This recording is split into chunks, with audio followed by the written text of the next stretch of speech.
25 basis points. I am again joined in studio by Kweku Kuranteng from ABSA and Nikki Weimar then from Nedbank. We're just talking before the break just around the midpoint of that target band. And Kweku, I'll just perhaps hit off to you with this one. In a time when South Africa isn't growing and we're stifled for growth, and I get it, everyone probably heard the message multiple times now, they're not responsible for growth, it's all structural issues, and that needs to be fixed from a government point of view. Would it not be worthwhile, nonetheless, to not constrain us by adding that 4.5% midpoint? Because we already have a 3 to 6 bracket that we're supposed to keep in. So should we not perhaps play at the upper region of that? Yes, it's risky, but surely it will help ease things off a touch.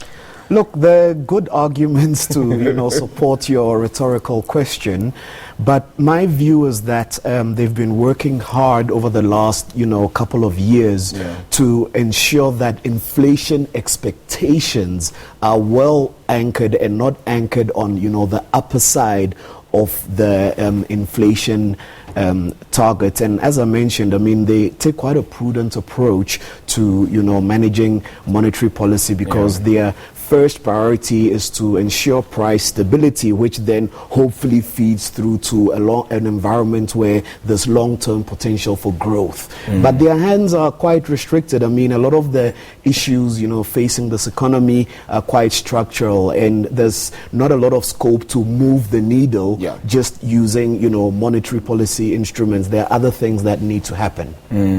Nikki, you agree? Yes, I do. I think that the constraints on our growth rate, on the upside for our growth rate, is almost entirely structural. So if you were to cut interest rates, you would certainly provide households with some relief. I don't think the Reserve Bank has anything in principle against that. But they are more hawkish of nature. They are conservative beasts by their mere being, central bankers. And there is some key risks we are still facing.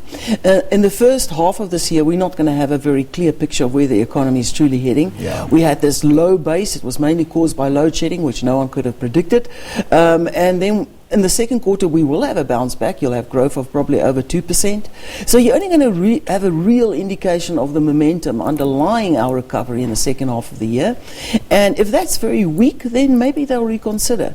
The other thing that will keep them cautious is they probably like to see that the Fed actually does cut rates. So July 31st is a big day, right? So that's a big day. And then there's all of this uncertainty on the fiscal side. And that is significant because it could finally convince Moody's, which is still the final and last major rating agency that still has us on investment grade, to downgrade us. So I think there are maybe these sorts of uncertainties they want to see through. That doesn't mean they're going to punish you. We do think that they'll keep rates flat. In fact, we've got a flat rate curve going forward for 2 years at current levels. So this is for us the only hike. But if we see growth disappoint and say oil prices are weaker than we thought and the rand's fairly steady, then there is another possibility of a cut. I certainly hope you guys are wrong with your estimates. I really do. As you can tell, I'm more the bull here on this one. Moody's won't be happy, Kweku. 1% growth was the initial estimation this year, and that's dropped off to 0.6% for 2019. That can't make anybody happy. Yeah, it makes the fiscal situation, even more challenging, because tax collection is somewhat linked to, the rate of growth in the economy. So if the Reserve Bank has formally acknowledged that, the projected growth rate at the beginning of the year compared to where we are now is almost halved, one can imagine, what the implications are then for tax revenue and tax collection. Look, it stays the same in the outer years, so 1.8 and 2% in 2020 and 2021. It's still not where we want it to be, Nikki. It really isn't. No, but I think it's realistic. We've got 0.5%. So you reckon we can get 1.8% for 2020? 1.8%? No, we've got 1.6. So it's going to be there, splitting hairs. 1.8, 1.6. So it's less than 2% growth. Our 5-year average growth is 1%. It's quite a leap to go from there of course, to 2%. You need some momentum coming through. I think it can be done. I think South Africans want to grow. South African businesses want to exploit opportunities, but they really are being crippled by power outages, being crippled by really wage negotiations the moment they get momentum going again, strike action, and let us not forget legislative burden that is very onerous and very expensive. Yeah. And unfortunately, until we actually deal with those issues, those are the structural issues they refer to. It's very difficult to unlock faster growth. Yeah. According to the Reserve Bank, we are in the longest downward cycle in South African history then. The problem becomes, at this rate, do you think we're at the trough now? And perhaps, even if it does take a year, do we then turn up from here, Kweku?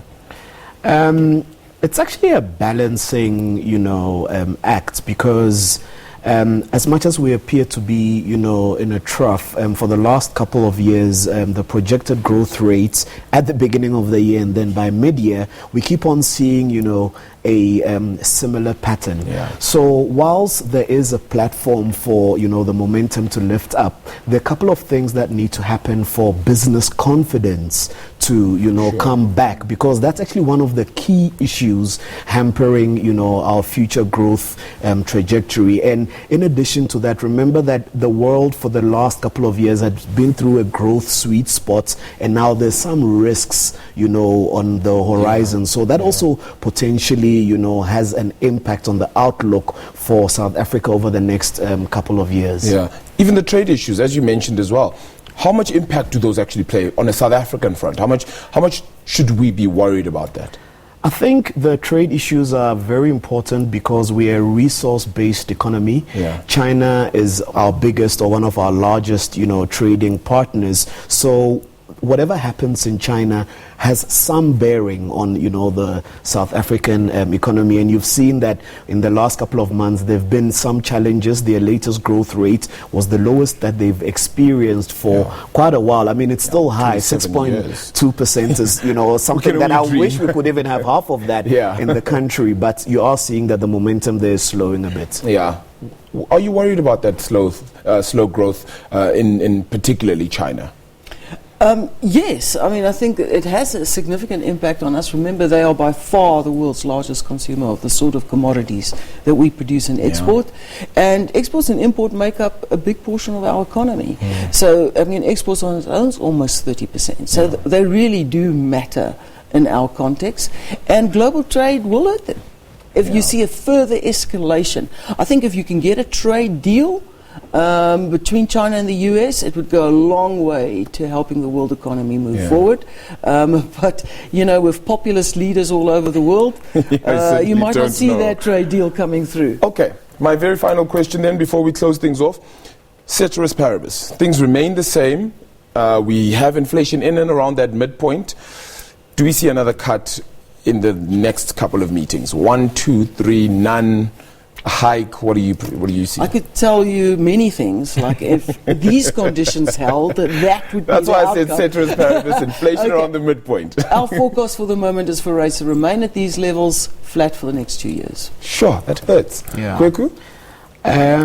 My view is that possibility of a cut after the first quarter of next year. Yeah. But I'll hedge my bets and say that there are risks that actually doesn't happen, and it's all data dependent. Yeah, you guys are going to be the first people I call if he cuts again. I'm certainly going to make sure of that. All right. Guys, thank you so much for the time. Really appreciate it.